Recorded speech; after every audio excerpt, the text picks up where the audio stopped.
Well, Fanalysis combines the data made popular in fantasy football with the latest sports betting trends, and that's how we get the sharpest angles every week. And for that, we welcome back Jared Smith, the lead betting analyst from CBS News New York. Jared, looking at these AFC matchup, it really starts with that Chiefs as the biggest favorites this week at 8.5 over Jacksonville. The Chiefs have been to 4 straight AFC championship games. Do you like the line? Do you like the money line? Do you like the teaser on this? Which way do you want to play the Chiefs? Steve, I think at this stage of the season, and the NFL is considered by gambling experts to be the most efficient market. So it's the most efficient market. We've had now 19 weeks of data collection. So the lines are as efficient as they've been all year. So in theory, if you are manipulating that line, which is supposed to be highly efficient in your favor, well, then you should be able to find some kind of an edge, right? And I do think that's what we have here with this game, especially if the line stays under 9. And I know 7 and 3, 10, 4, 6, those are kind of the key numbers that we usually look to in the NFL. But 9 is a very intriguing number because if the line moves past 9, well, then if you tease it down 6 points, which is the standard teaser in the NFL, well, then you don't get it through that key number of 3. So I think this line will push through 9 at some point before Saturday. And I think at 8.5, it sets up a very ideal teaser down to 2.5 under that key number of 3. Now, the caveat is you have to find a dance partner to tease it with. And I think there's a couple of options for you this week. But overall, I just don't see Jacksonville strolling into Kansas City and winning that game. So if you're going to tell me that I get to move this line from 8.5 down to 2.5, now there's plenty of other angles we could talk about in this game. But to me, the teaser option with Kansas City, which basically is them to just win the game, feels like a pretty safe bet. And you're pairing that with Philadelphia at 1.5, moving that down to 1.5. That's basically choosing the Eagles and the Chiefs to win their games. That's basically just teasing money lines, more or less. Essentially. And I would do the math on your own if there are sports books that might give you a cheaper money line. Some sports books are they're pretty cost heavy with the teasers these days because they know they can be exposed a little bit. In fact, here in Las Vegas, some of the really sharp sports books charge upwards of minus 140 for a teaser.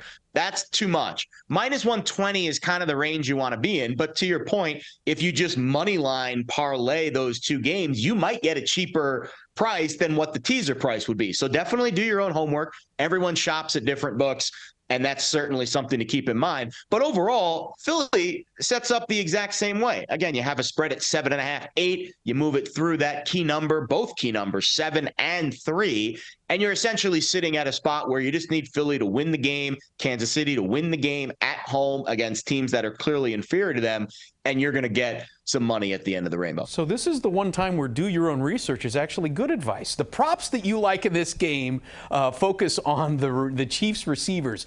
Juju Smith-Schuster, 53.5. In the last 3 games, he's averaging 2 catches a game, and we're seeing a fall off on targets.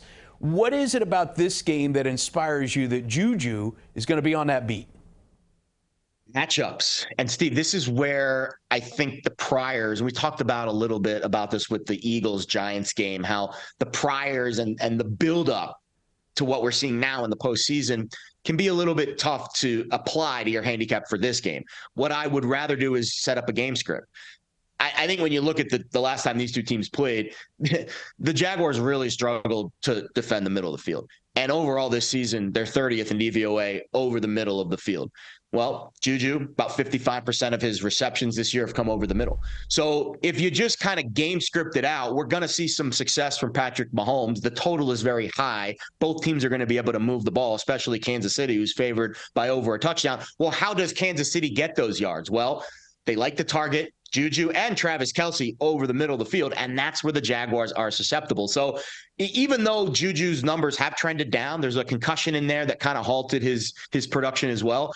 I think the matchup really favors him and Travis Kelce here because if I'm Patrick Mahomes, I know I'm trying to target the middle of the field, and that's where those 2 guys really like to make their hay. And, man, Kelce can have 6 catches for 35 yards, but 3 touchdowns. Because that guy, he can make it a 70-yard touchdown, or he can have 2 touchdowns inside of 3 yards. But that is clearly the target and the catch leader for this Chiefs team is Travis Kelce. Problem is, Vegas has reacted to that, and right now he's at 79.5 yards. That is the highest number of prop for any receiver this weekend is Travis Kelce.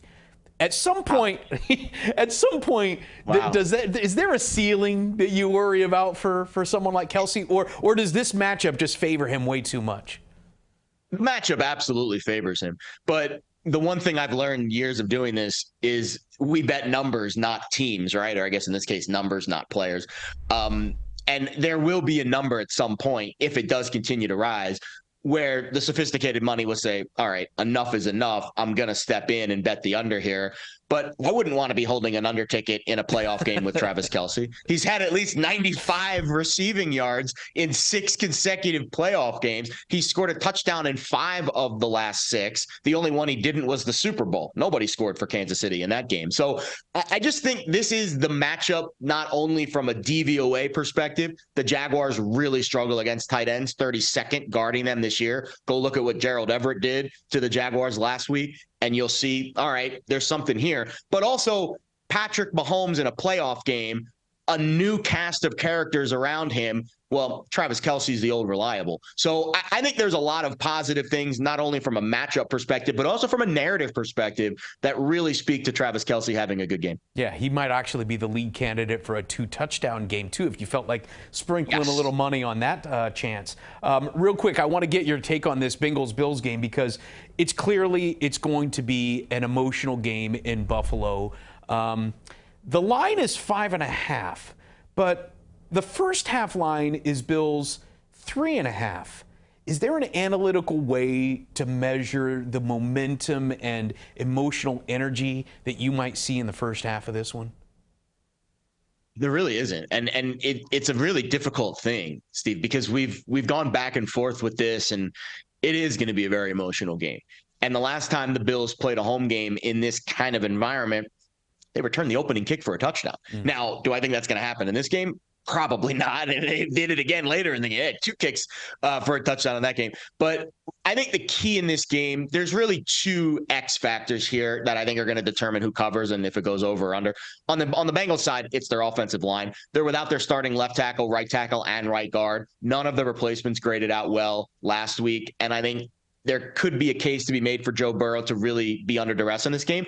But I credit Joe. This was the exact same narrative last year. Got sacked 9 times, still won a playoff game against the Titans. All we heard, all playoff long, all offseason long, all regular season long, up until about 8 weeks ago, was Joe Burrow takes too many sacks. Well, he stopped taking sacks, and all of a sudden the Bengals have won 8 straight games. They haven't lost since Halloween, and the reason why, well, Burrow's time to throw rate, 2nd shortest in the NFL this year. The only guy who gets it out quicker is Tom Brady, and there's not a very big gap there between those 2 players, and we've always regarded Brady as the best at getting the snap, making the decision, and getting the ball out quick. Well, Joe is right now on that level this season. So I think that matchup, offensive line, Burrow getting it out fast, how much time does he have to throw? That's going to determine what Cincinnati does on offense. On the Bills side, it's all on Josh Allen's shoulders.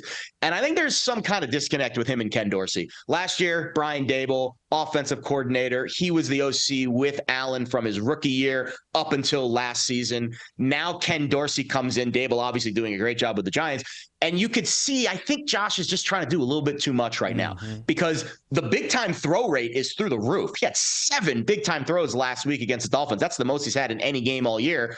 But 3 turnover-worthy plays against a bad Dolphins secondary. So Josh Allen needs to play within himself, play within the offense, trust Ken Dorsey, trust the scheme. If not, that's what keeps Cincinnati in this game. That rogue turnover in a really bad spot. That's how you lose games in January. And that's what's crazy about what we see with the Cincinnati offense. I mean, they have 3 burners, obviously, in Chase, Higgins, and Boyd that can stretch the field. But their offense works in negative space in being able to drive the defenders and then coming back. And what's crazy is that he is still able to get that ball out so quickly when they're operating with that type of an offense. It seems like this is one of those games that could come down to Josh Allen making a mistake or not making a mistake. And unfortunately, this year, we've seen him make a lot more mistakes than expected. That's for sure. Yeah. That's how he sees the AFC games. Check out our other segment on the NFC matchups. For Jared Smith of CBS News New York, I'm Steve Overmyer. This is Fanalysis.